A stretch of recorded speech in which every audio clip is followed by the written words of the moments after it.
The doctor saw my wife's ultrasound and whispered, "Leave her." They say every perfect picture has hidden brushstrokes. Mine had an entire gallery of secrets painted beneath the surface. My name is Michael Dawson. At 40, I'd built everything a man could want in Colorado Springs.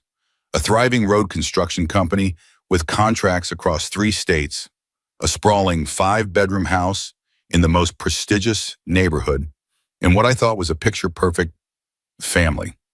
My wife Rebecca was the crown jewel of our social circle, a former beauty queen who'd aged like fine wine, maintaining her slim figure through rigorous gym routines and whatever procedures she snuck in during her spa weekends. Our son Jacob, 13 and already 6 feet tall, was breaking school basketball records and maintaining straight A's. The Dawsons were what people aspired to be. At least that's what everyone thought. I remember the exact moment I first sensed something was wrong. It was at the Governor's Business Excellence Awards dinner last fall. Rebecca was wearing a red dress that cost more than most people's monthly mortgage payments. I was accepting an award for our company's contribution to rebuilding the state highway system after the floods.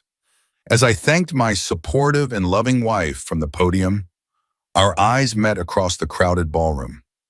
Something flickered in hers, not pride, not love, but something closer to contempt.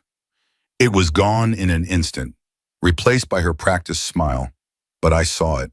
The crack in our perfect facade. The second warning came during our annual Christmas party at the country club. I was engaged in conversation with the mayor when I spotted Rebecca by the bar, laughing a little too intimately with a man I didn't recognize. Her hand lingered on his arm, her body angled toward his in that subtle way women have of signaling interest. When she noticed me watching, she casually stepped back, her expression never changing as she introduced him as Eric, a new member. I shook his hand, noting the expensive watch, the 2 perfect teeth, the way his eyes kept drifting to my wife, even as we exchanged pleasantries. But the first real crack appeared on a Tuesday evening when I returned from a 3-day business trip to Utah. The house was empty, despite Rebecca knowing my arrival time. No dinner, no welcome home kiss, not even a note. Her car wasn't in the garage. I called her cell and got her voicemail 3 times before sending a text. "Where are you?" 20 minutes later, my phone buzzed. "Sorry, book club ran late. Grabbing dinner with the girls. There's leftover lasagna in the fridge. Don't wait up. Book club, a recent development in the past 6 months, along with yoga retreats, charity planning committees, and shopping trips that somehow required overnight stays." I stood in our kitchen, microwaving 3-day-old pasta, wondering when exactly I'd become an afterthought in my own marriage. I checked her credit card statement that night. Not something I'd ever done before, but something felt off. The transactions told a story. Recurring charges at a high-end hotel downtown every Thursday afternoon for exactly 3 hours, expensive lingerie purchases, and a separate phone line I'd never known about. I swallowed hard, the acid in my stomach churning, but said nothing when she slipped into bed at 11:30, smelling of wine and perfume that wasn't hers. "You're still up," she mumbled, keeping to her side of our king-size bed. "Had some paperwork," I replied, not looking up from my laptop. "How was book club?" "Oh, we're reading this fascinating novel about a woman who reinvents herself after 40. She yawned dramatically. "You wouldn't be interested." I nodded, noting how she didn't mention a single detail about dinner with the girls. "Who all was there tonight?" I asked casually. A slight pause. "The usual crew. Sarah, Jennifer, Diane. Lisa couldn't make it. Something about her kids' recital." I knew for a fact that Sarah was in Hawaii. She'd posted sunset pictures on social media all week. I closed my laptop.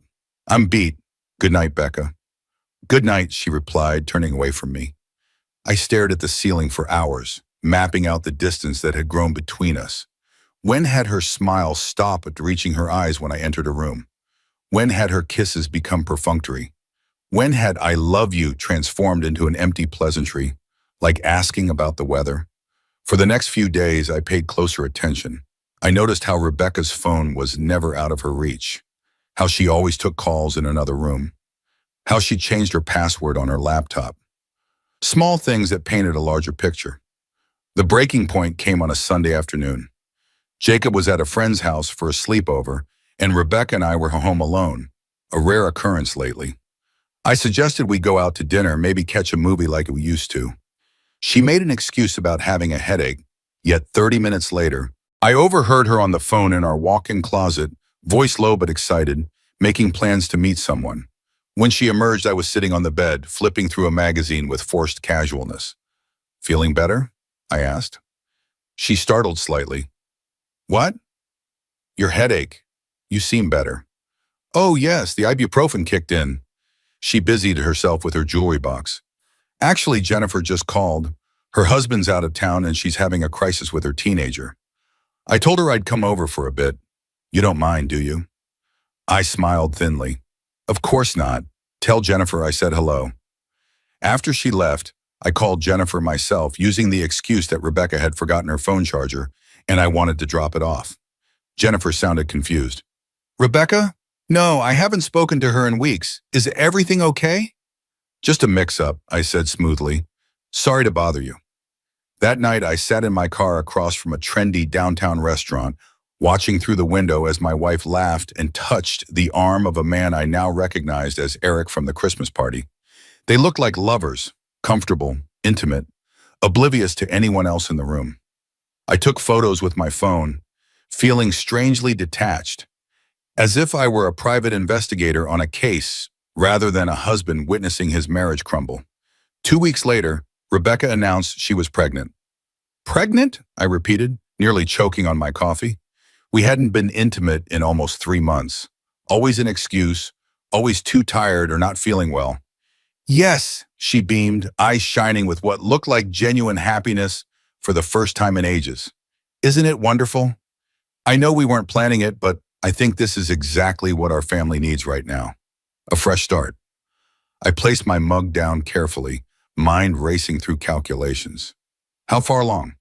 "About 8 weeks, I think. I've scheduled an appointment with Dr. Williams next week to confirm." Dr. Williams, our family doctor for over a decade, the man who'd delivered Jacob, who'd known me since I started my company with nothing but a pickup truck in a dream. I nodded slowly. "I'll clear my schedule. We'll go together." Her smile faltered slightly. "You don't need to do that. I know how busy you are with the Highway 24 expansion project." "I insist," I said firmly. "Some things are more important than work." For the next week, I lived in a fog of disbelief and mounting evidence. Rebecca suddenly wanted sex again, initiating it twice that week with an enthusiasm that felt performative. I went through the motions, my body responding while my mind cataloged the changes in her behavior. How she'd started wearing her hair the way I once mentioned I liked, how she'd prepared my favorite meals 3 nights in a row, how she'd asked about bringing me lunch at the work site, something she hadn't done in years. One night I pretended to be asleep when she came to bed. She checked to make sure I wasn't awake, then slipped into the ensuite bathroom with her phone. I silently moved to the door, listening as she whispered to someone. "I don't know what else to do," she was saying, voice tight with stress. "He's insisting on coming to the appointment. No, I can't change doctors now. That would look suspicious. Of course he'll figure it out. He's not an idiot. I know what you said, but this is different. You promised me. What am I supposed to tell him when the dates don't match up? No, don't say that. I need you to step up here." The conversation confirmed what I already knew, but hearing it, the panic in her voice, the reality of her deception, made something harden inside me. This wasn't just an affair. This was calculated betrayal, and she was trying to pass another man's child off as mine. The morning of the appointment, Rebecca was a bundle of nerves, checking her phone constantly and reapplying her makeup twice before we left. In the waiting room, she kept crossing and uncrossing her legs, fingers drumming against her purse. "Everything okay?" I asked. "Just excited," she said, flashing that beauty queen smile that had once made my heart race. Now it just made my chest ache. Dr. Williams welcomed us warmly, though I noticed his eyebrows rise slightly when he saw me. "Michael, didn't expect to see you today. Usually can't tear you away from those construction sites." "Wouldn't miss this for the world, Doc," I replied, shaking his hand firmly. The examination proceeded normally until the ultrasound. As the cold gel spread across Rebecca's still flat stomach, I watched Dr. Williams's face. 20 years of poker games with the man had taught me his tells. The slight tightening around his eyes, the momentary pause in his usually fluid movements. Something was wrong. "Everything looked good, Doc," I prompted. "Oh yes, just getting measurements." He pointed to the screen. "There's your baby, right there. Strong heartbeat." Rebecca beamed, squeezing my hand so hard her nails dug into my palm. "Do you think we can tell the gender yet?" "Too early for that," Dr. Williams said, his voice carefully neutral. "I'd say you're about 10 weeks along, Rebecca." I felt her hand stiffen in mine. 10? Are you sure? I thought it was 8. "Ultrasound measurements are pretty definitive," he replied, wiping the gel from her stomach with more focus than the task required. "I'd like to do some routine blood work before you go, and I'll have my nurse bring in some prenatal vitamins and information." As Rebecca dressed behind the curtain, Dr. Williams motioned for me to follow him to his office. He closed the door quietly. "Michael," he began, voice low, "I've known you for a long time." "Just say it, James." He sighed, removing his glasses to rub the bridge of his nose. "The fetal development is consistent with conception occurring approximately 10 weeks ago. You were in Germany then at that international construction conference. You were gone for 2 weeks." The confirmation of what I already suspected hit differently coming from him. Clinical, undeniable. "Are you absolutely certain about the dating?" I asked, my voice steady despite the roaring in my ears. "I've delivered thousands of babies, Michael. I'm certain." He placed a hand on my shoulder. "I'm sorry. You deserve better than this. If you need anything, legal referrals, someone to talk to." "Thank you," I cut him off, not trusting myself to say more. "I appreciate your honesty." He hesitated, then added in an even lower voice, "For what it's worth, Michael, I'd get out now. This kind of deception, I've seen what it does to families, to men like you. You deserve better than trying to raise another man's child while your wife continues to lie to your face. If it were me, I'd be speaking to a divorce attorney today." I nodded, surprised by his directness, but grateful for it. "I'm already ahead of you, James." Rebecca was waiting in the hallway, scrolling through her phone. She looked up with a smile that faltered when she saw my face. "Everything okay?" "Let's talk in the car," I said, already walking toward the exit. The drive home was silent. Rebecca kept glancing at me, then back at her phone, which had been buzzing incessantly since we left the doctor's office. "Are you going to tell me what's wrong?" she finally asked as we pulled into our driveway. I parked but didn't turn off the engine. 10 weeks, I said simply. "What?" "The baby, 10 weeks, not 8. She laughed nervously. "Doctors can be off by a week or 2. It's not an exact science." "I was in Germany 10 weeks ago. The entire construction conference is documented.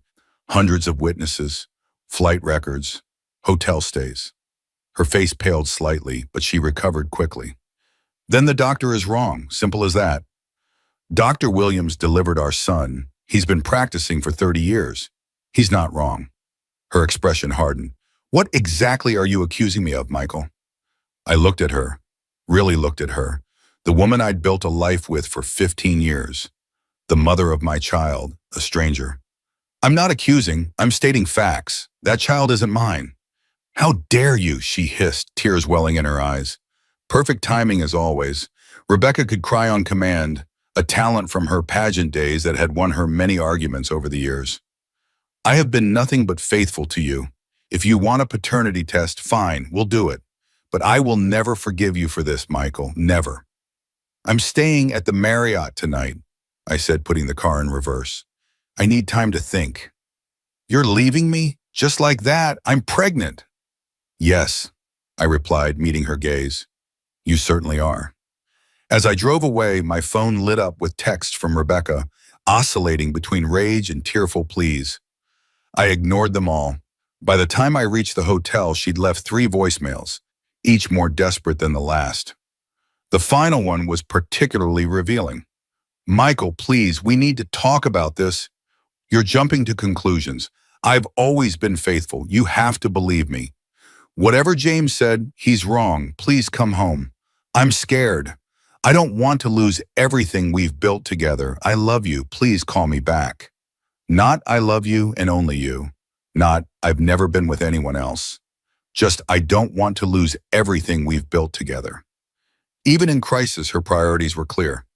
I dropped her off and drove straight to my office downtown. My assistant Laura looked surprised to see me. I thought you took the morning off for a doctor's appointment. Change of plans. Cancel my meetings for the next 2 days and get me Charles Hines on the phone. The private investigator? Laura asked, confusion crossing her face. The very one.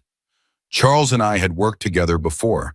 He vetted potential business partners and high-level employees for me. Former Marine, meticulous, discreet, he agreed to meet me within the hour. What am I looking for? He asked after I explained the situation, his weathered face showing no judgment. Everything. Who she's seeing, for how long, where they meet, financial transactions, communications, the works. I need it all, and I need it to be bulletproof. He nodded, making notes. And what's your end game here, Michael? What do you want out of this? I considered the question carefully. The truth, and then justice, Mom. Justice can look different depending on where you're standing. I'm standing in the rubble of what I thought was a solid foundation, I replied. I want to rebuild, but first I need to know exactly what brought it down. That night in my hotel room, I received a text from an unknown number. This is Eric Sanders. We need to talk. Rebecca told me what happened. This is all a misunderstanding. Meet me tomorrow, 8 p.m., the Granite Bar downtown. I showed the message to Charles, who advised against meeting him. It's a trap.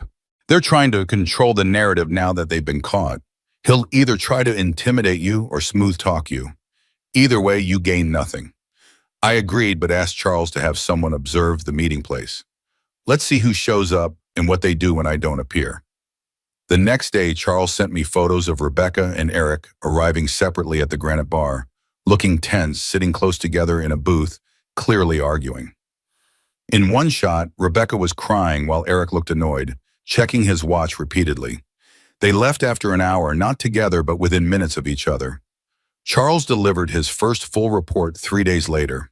By then, I'd moved into a corporate apartment owned by my company, telling Rebecca I needed space to process everything. In reality, I was creating distance to observe her more clearly. The report was comprehensive and nauseating. Rebecca had been having an affair for nearly 9 months with Eric Sanders, a 33-year-old luxury real estate agent who specialized in multi-million-dollar properties. They met at a charity function where my company had been a major donor. The irony wasn't lost on me. I'd paid thousands of dollars for the privilege of having my wife seduced by a man with perfect teeth and a leased Maserati. Charles had photos, Rebecca entering the downtown Hyatt every Thursday between 2 and 5 p.m. Eric's car in our driveway when I was on business trips. Screenshots of hundreds of text messages retrieved from a cloud backup of a phone I didn't know existed. Video footage of them dining in restaurants 2 towns over, holding hands across tables, kissing in his car. But what truly stung were the transcripts of their conversations about me. He's so oblivious, Rebecca had written, so caught up in his precious company, he wouldn't notice if I danced naked in front of him with another man. When are you going to leave him? Eric had replied. It's complicated. The business is doing well, but most of the assets are tied up in equipment and contracts. I need to be smart about timing. They discussed how to maximize what she could get in a divorce, how to position herself as a neglected wife, how Jacob would adjust to a younger, cooler stepfather. The most damning exchange came just after she discovered her pregnancy. Rebecca, it's positive. I'm pregnant. Eric, are you sure it's mine? Rebecca, of course it's yours. Michael and I haven't slept together in months. Eric, what are you going to do? Rebecca, tell him it's his, obviously. The timing works if I lie about how far along I am. Eric, and if he figures it out? Rebecca, he won't. And even if he has doubts, he's too proud to question it publicly. By the time the baby comes, I'll have started divorce proceedings anyway. His name will be on the birth certificate, which means child support for 18 years, on top of everything else I'll get. Eric, you're brilliant and a little scary. Rebecca, that's why you love me. There was more. Discussions of their future together, plans for spending my money, jokes at my expense. But it was the calculated nature of the deception that left me cold. This wasn't a moment of weakness or a passionate mistake. This was methodical, heartless predation.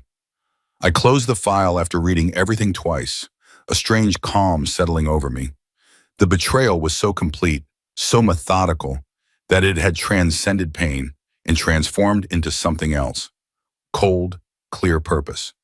I called my lawyer, Bill Hartford, and scheduled an appointment without telling Rebecca. Bill had been my attorney since I started my business, handling everything from contracts to an occasional DUI for one of my employees. He whistled low as he reviewed Charles's evidence. Jesus, Michael, I'm sorry. Don't be sorry. Be strategic. What are my options? Bill leaned back in his chair. Colorado's a no-fault state, so the affair itself doesn't give you much leverage legally. But he tapped the financial discussions in the transcripts. This premeditation, this planning to extract maximum assets under false pretenses, we can work with this. And the pregnancy? Not mine. That helps. Courts don't look kindly on paternity fraud. He made some notes. What about your son, Jacob, right? How old is he now? 13, about to start high school. And your relationship with him? Strong. I coach his basketball team. We fish, camp. He helps at the company during summer breaks. Good, that's good. Bill drummed his fingers on the desk. Here's what I suggest. Don't confront her yet. Let's gather more information, particularly about her finances. Has she been hiding money? Spending yours excessively? Also, document everything about your relationship with Jacob. Events you attend, conversations, everything. Start a journal tonight. You think she'll try to take him? I think she'll use everything available to her. You should do the same. The next day, Rebecca showed up at my office unannounced, causing a stir among my employees who weren't used to seeing her there. She was dressed impeccably, wearing the pearl necklace I'd given her for our 10th anniversary, a calculated touch. We need to talk, she said, her voice soft but firm. Not here. Dinner tonight? I agreed to meet her at a restaurant, neutral territory. She arrived early, already seated at a quiet corner table when I walked in. She'd been crying, or at least had made it look that way. Her eyes slightly red-rimmed, but her makeup otherwise perfect. Thank you for coming, she said, reaching for my hand across the table. I kept mine firmly on my lap. What do you want, Rebecca? Her face fell slightly at my tone. I want us to work through this. Whatever you think happened, whatever you think you know, it's not the whole story. Then tell me the whole story. She took a deep breath. I made a mistake. One mistake. Months ago. It didn't mean anything. I was feeling neglected, invisible. You're always working, always at the office or on site or traveling. So this is my fault? No, that's not what I'm saying. I'm just trying to explain. I was weak, and I'm so sorry. But the baby, Michael, the baby is yours. The dates do work out if you calculate from when you were home between trips. Dr. Williams is wrong about how far along I am.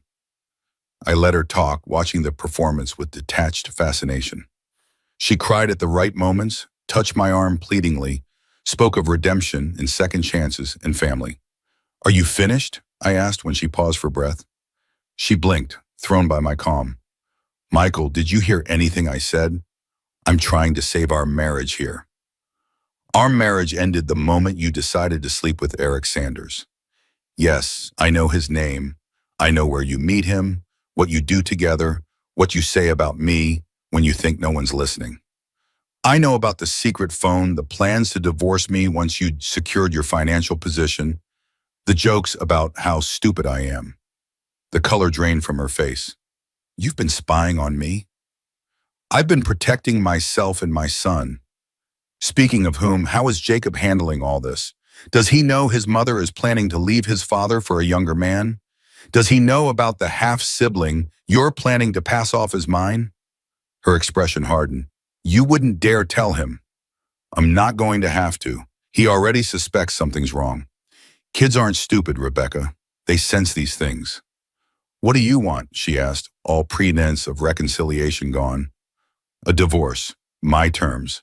You get the house and 1 year of support while you figure out your life. I get Jacob. She laughed, a brittle sound. You're delusional. No court will give you full custody just because I had an affair. I'm his mother. You're right, the affair alone wouldn't do it. But when the judge sees evidence of your plans to defraud me financially, to commit paternity fraud, to disrupt Jacob's life by moving him across the country to live with a man he's never met. Well, that might change things. You're bluffing. You don't have evidence of any of that. I slid my phone across the table, open to the text exchange about the pregnancy. This is just the beginning. There's much more. She stared at the screen, her hand trembling slightly as she read her own words. When she looked up, her eyes were cold, calculating. Fine, you want a war? You've got one. I'll drag your name through every court in this state. I'll tell everyone who'll listen how you neglected me, how you were emotionally abusive, how you tracked and stalked me. I'll make sure your precious company suffers when clients hear what kind of man you really are. I had anticipated this reaction. Rebecca had always been at her most dangerous when cornered. You could do that, I agreed. Or you could take the generous offer I'm making and walk away with your dignity and reputation intact. Your choice. I stood up, placing cash on the table for my untouched drink. Think about it, but not for too long. My patience, like my generosity, has limits. As I walked away, I heard her call after me, her voice cutting through the murmur of the restaurant. You'll regret this, Michael. I'll make sure of it. Over the next 2 weeks, I became the consummate actor. I moved back home, apologized to Rebecca for jumping to conclusions, and suggested we go to marriage counseling to work through our communication issues. She accepted with convincing reluctance, playing the part of the wounded but forgiving wife. Meanwhile, Charles continued his investigation, digging deeper into Eric Sanders. What he found gave me the leverage I needed. Eric wasn't just a philanderer, he was dirty. He'd been involved in several questionable real estate deals, possibly money laundering for some unsavory local business owners. He'd sold properties to shell companies that traced back to known criminals. Most damning, he'd recently started pushing Rebecca to invest a significant sum in a guaranteed return development project that had all the hallmarks of a Ponzi scheme. The most disturbing discovery came when Charles tracked the money flow. Eric had convinced Rebecca to open a separate account where she'd been transferring funds from our joint savings, over $200,000 so far, money that was supposed to be for Jacob's college fund. When confronted with bank statements, she'd have no defense. I had Charles document everything, then took it to a separate attorney who specialized in real estate fraud. I didn't file any reports yet. That card would be played at precisely the right moment. At home, I was the model of a concerned husband. I attended a counseling session where I earnestly discussed my workaholic tendencies. I brought home flowers. I asked about the baby, all while watching Rebecca text Eric when she thought I wasn't looking, all while listening to her make plans on her secret phone when she thought I was in the shower. The most difficult part was maintaining my relationship with Jacob without letting on that anything was wrong. My son was perceptive. He'd noticed the tension, the strange new dynamics. Dad, is everything okay with you and Mom? He asked one Saturday as we worked on his pitching technique in the backyard. I caught the baseball he threw and considered my answer carefully. We're going through some adult stuff right now, bud, but I want you to know that no matter what happens, you're the most important person in the world to me. He nodded, eyes serious beyond his years. She's been acting weird, always on her phone, smiling at it like it's telling her jokes or something. My heart ached. Kids always knew more than adults gave them credit for. Sometimes people make choices that are about them, not about the people they love, I said, tossing the ball back. The important thing is that you know you can always talk to me about anything that's bothering you. Are you guys getting divorced? He asked bluntly. I sighed. I don't know yet, Jacob, but if we do, it won't change how much I love you or how much I'll be there for you. That's a promise. He caught the ball and held it, looking down. Tommy's parents got divorced last year. He only sees his dad every other weekend now. He says it sucks. That won't happen with us, I said firmly. No matter what, you're not losing me. That night at dinner, Rebecca announced she'd scheduled another ultrasound with a different doctor. I want a second opinion on the dating, she said casually, as if this were a normal conversation. Dr. Williams has been working too much lately. I think he made a mistake. Whatever you think is best, I replied, knowing full well what she was doing. She'd find a doctor willing to adjust the dates, someone she could manipulate or pay off. It didn't matter. I already had all the evidence I needed. Later that evening, I overheard her on the phone with Eric, arguing in hushed tones. I don't care what you think. This is serious. He knows more than he's letting on. No, I can't just leave now. He'll be suspicious. The money's not all transferred yet. I need more time. That night, I made my decision. I'd given Rebecca every opportunity to come clean, to show a shred of remorse or hesitation. Instead, she doubled down, planning my financial ruin while carrying another man's child. The next morning, I set my plan in motion. First, I called Eric Sanders directly from my office. Eric Sanders, he answered, voice smooth as oil. Mr. Sanders, this is Michael Dawson. A pause. Michael, Rebecca's husband? The very same. I believe we have mutual interests to discuss. Are you familiar with the Ridgeline Development Project? Another pause, longer this time. Somewhat. What about it? I'm considering a significant investment. My company could provide the infrastructure at cost, which would substantially increase the profit margins. I'd like to meet to discuss the possibilities. The relief in his voice was palpable. He thought I was clueless, that this was legitimate business. That sounds very interesting. When would you like to meet? Tomorrow, my office, 10 a.m. Bring the prospectus and any supporting documentation. I'll be there, he agreed eagerly. Next, I called my banker and my accountant. By the end of the day, I'd secured my assets as much as legally possible, transferring some to new accounts that Rebecca couldn't access, and documenting the current state of all our finances with meticulous detail. I also placed a call to the headmaster at Jacob's school, explaining that we were going through a difficult family situation and asking to be notified immediately if Rebecca tried to remove him from school without my knowledge. That evening, Rebecca announced she was going to her book club. Have fun, I said, not looking up from my laptop. Don't worry about rushing back. I know how you ladies can talk. She hesitated, seemingly thrown by my casual tone. Are you sure I could cancel if you wanted to do something together? No, go ahead. I've got work to finish anyway. After she left, I called Charles. Follow her tonight. I want video of everything. An hour later, he texted me a photo of Rebecca and Eric checking into a modest hotel on the outskirts of town. Not their usual upscale downtown location. They were being cautious now, changing their patterns. Too late. Eric arrived at my office the next morning in a tailored blue suit that probably cost more than what I paid my project managers monthly. He carried a sleek leather portfolio and wore a confident smile that I imagined had charmed many people into poor decisions. Michael, great to finally meet you properly, he said, extending his hand. Rebecca speaks very highly of you. I shook his hand, noting the excessive cologne and too firm grip, the hallmarks of a man trying desperately to impress. I'm sure she does. Please, have a seat. For the next hour, I let him pitch me on the Ridgeline development, a luxury residential project supposedly breaking ground in 6 months. I asked detailed, technical questions that he struggled to answer, watching him squirm as he tried to mask his limited knowledge with industry jargon. This all sounds promising, I said finally, closing the prospectus. But before I commit, I'd like to verify a few details. For instance, the zoning permits you mentioned. Have those been fully approved or are they still pending? Fully approved, he said confidently. We've cleared all regulatory hurdles. I nodded, opening my desk drawer. That's interesting, because according to the county records office, no such permits exist. I slid copies of the county records across the desk. In fact, the land hasn't even been properly surveyed for residential development. His smile faltered. There must be some mistake.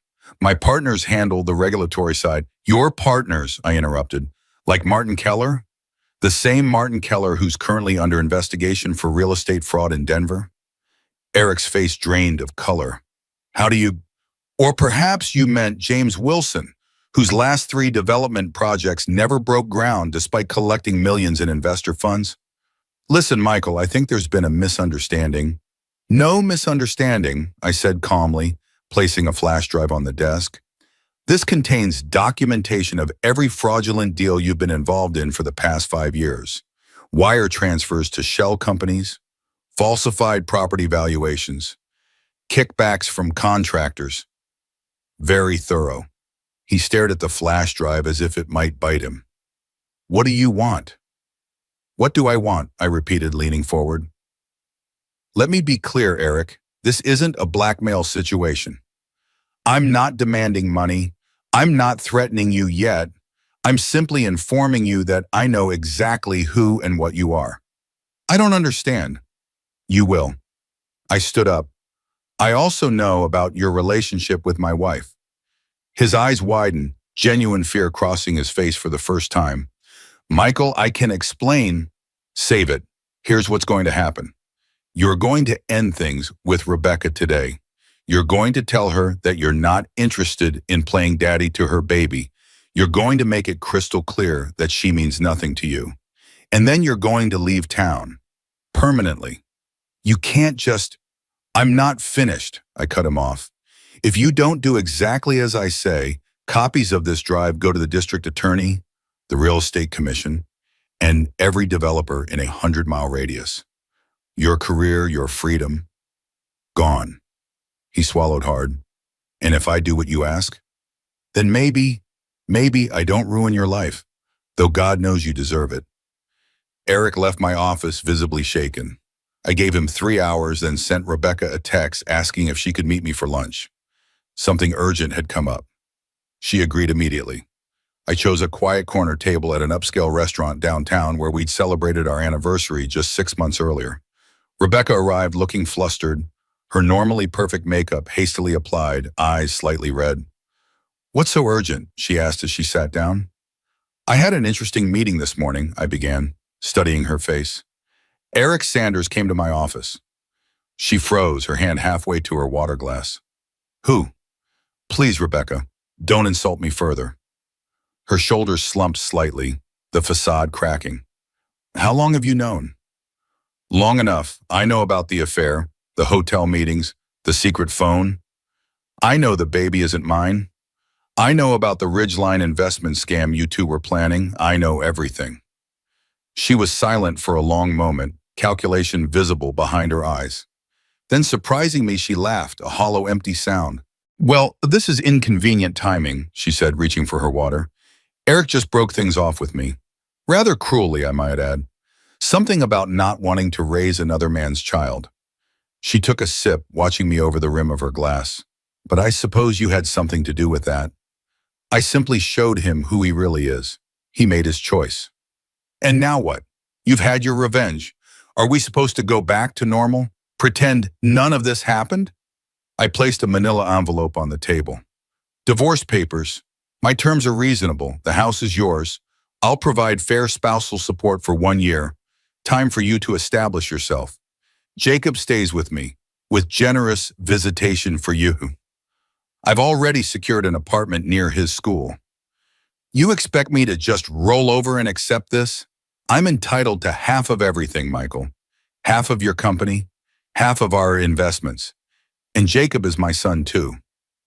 Before you make threats, you should know that I have evidence of your attempts to defraud me financially. The courts tend to frown on that.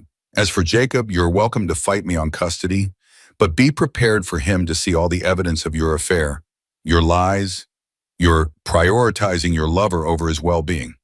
He's old enough that the judge will consider his preferences, and right now he's pretty angry about those missed basketball games and recitals when you were too busy with book club. Her face hardened. You son of a bitch. You've been planning this all along. No, Rebecca, you've been planning to take me for everything I've built. I'm just making sure you don't succeed. I stood up, dropping cash on the table for the drinks we'd barely touched. You have 48 hours to sign the papers, or my offer gets significantly less generous. I walked out, leaving her staring after me, for once speechless. When I returned to the office, Laura handed me a note.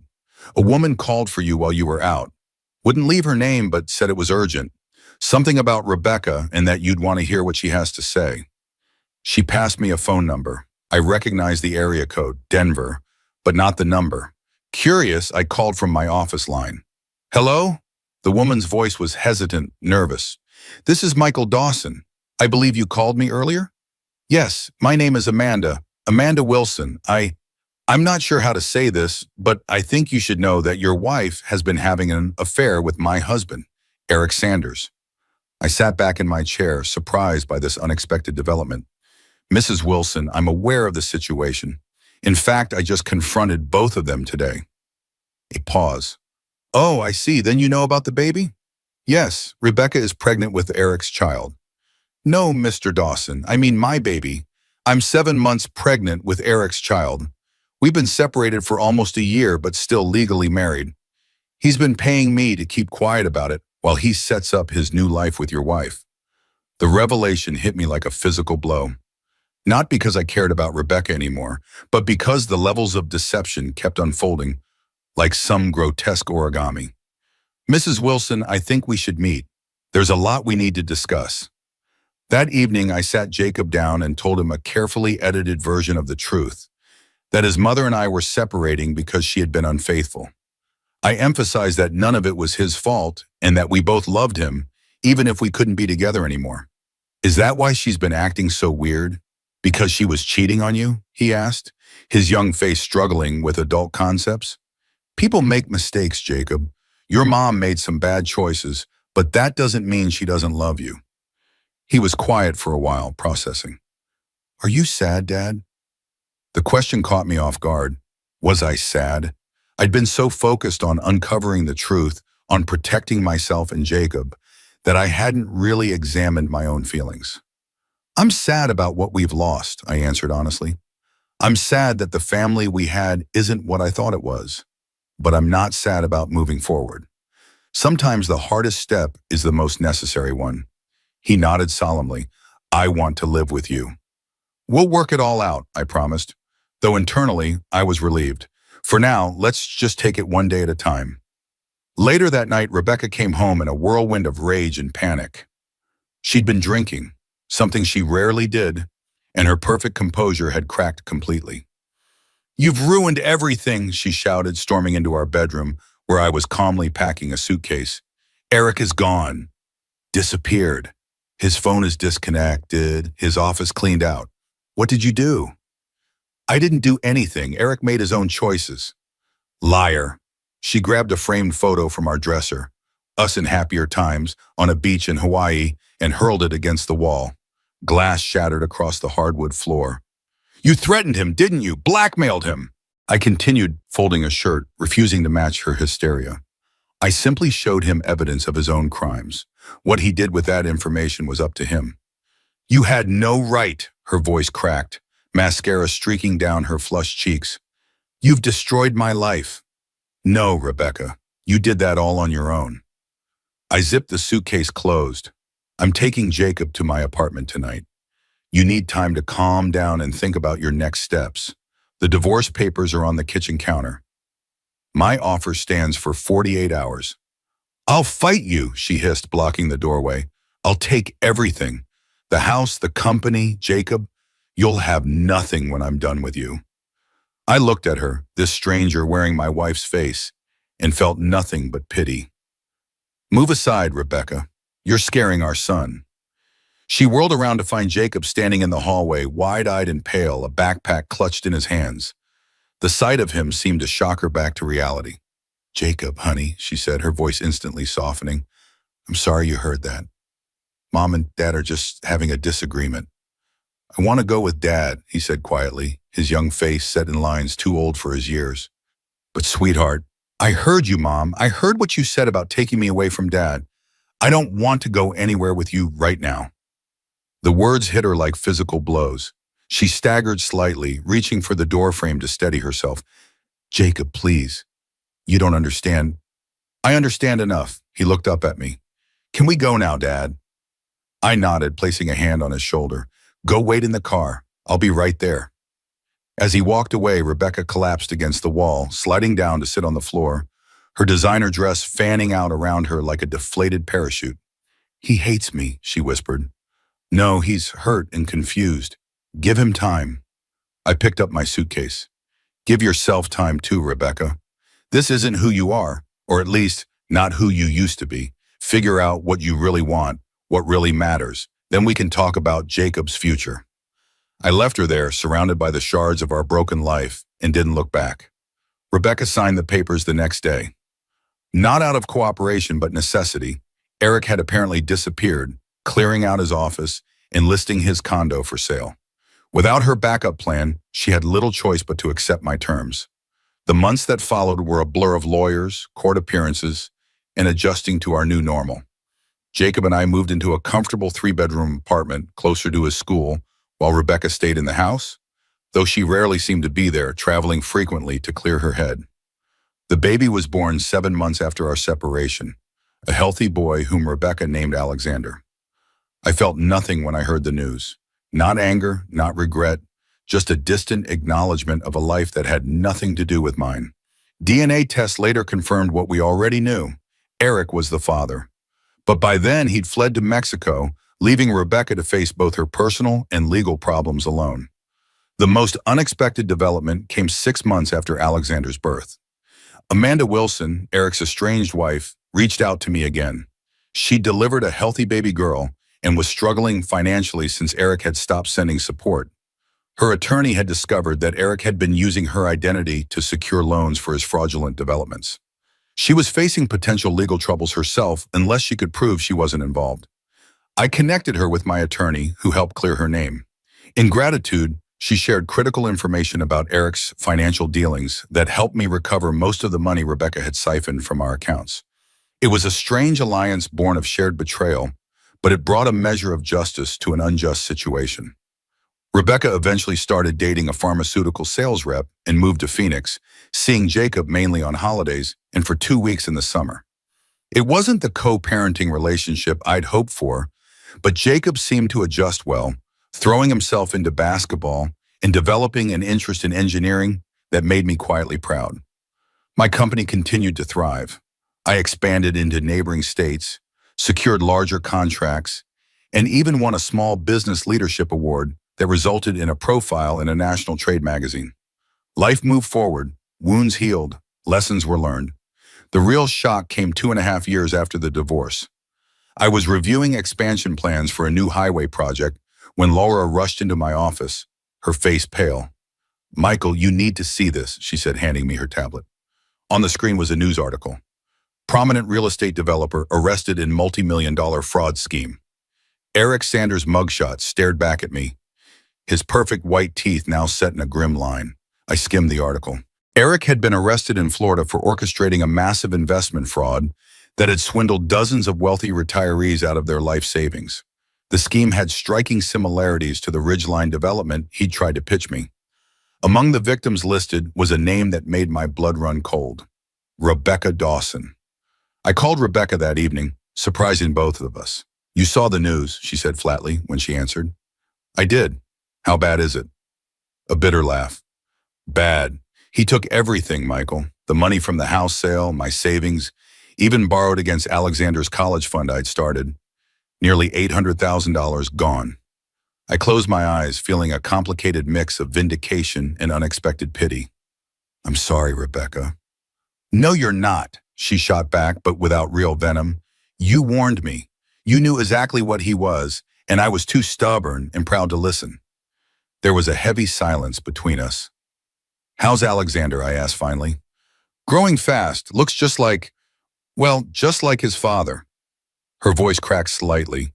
"Jacob still won't talk to me." "Did you know he blocked my number?" "I didn't. I'll talk to him." "Don't bother. I've earned it." She paused. "They're saying Eric might get 20 years. He had a wife. Did you know that? In Denver. With a baby." "I knew." Another pause. "Of course you did. You always were thorough." She sighed deeply. I kept thinking I was so clever, that I had everything figured out. Turns out I was just another mark to him, another fool to use and discard.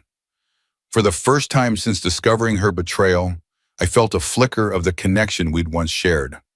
Not love or desire, but a simple human recognition of pain. "People rebuild from worse," I said. "Maybe." Her voice strengthened slightly. "I've got a job interview next week. Nothing fancy, just office management at a dental practice. But it's something." "Good luck," I said, meaning it. After we hung up, I sat thinking about the strange turns life takes. The woman who had plotted to take everything from me was now starting over from scratch. The man who had stolen my wife was facing decades behind bars. And I was thriving, stronger for having weathered the storm. Jacob turned 16 last month. He's 6'3" now, with scholarship offers already coming in from college basketball programs. He has my work ethic and determination, but a wisdom beyond his years that I'd like to think came from watching how I navigated the collapse of our family. Last weekend, as we worked together to restore a vintage Mustang I'd bought as his future graduation present, he suddenly asked, "Do you ever think about getting married again?" The question surprised me. "Sometimes," I admitted. "If the right person came along, why do you ask?" He shrugged, focused on tightening a bolt. "I don't know, you seem happy, but sometimes I think you might be lonely." "I've got you, the company, good friends. That's more than enough for now." He nodded, then added, "Just so you know, if you did meet someone, I'd be cool with it." I laughed, ruffling his hair the way I used to when he was smaller. "Good to know I have your approval." Later that night, I sat on my balcony overlooking the city lights, a glass of bourbon in hand, reflecting on the journey. The betrayal that once threatened to destroy me had instead forged something stronger, an unshakable foundation built on truth, resilience, and the knowledge that I was capable of weathering any storm. Some men never recover from the kind of deception I experienced. They remain bitter, distrustful, defined by their worst moment. I refused to be one of them. The scandal that could have buried me instead revealed my true character, not just to others, but to myself. And that perhaps was the greatest victory of all.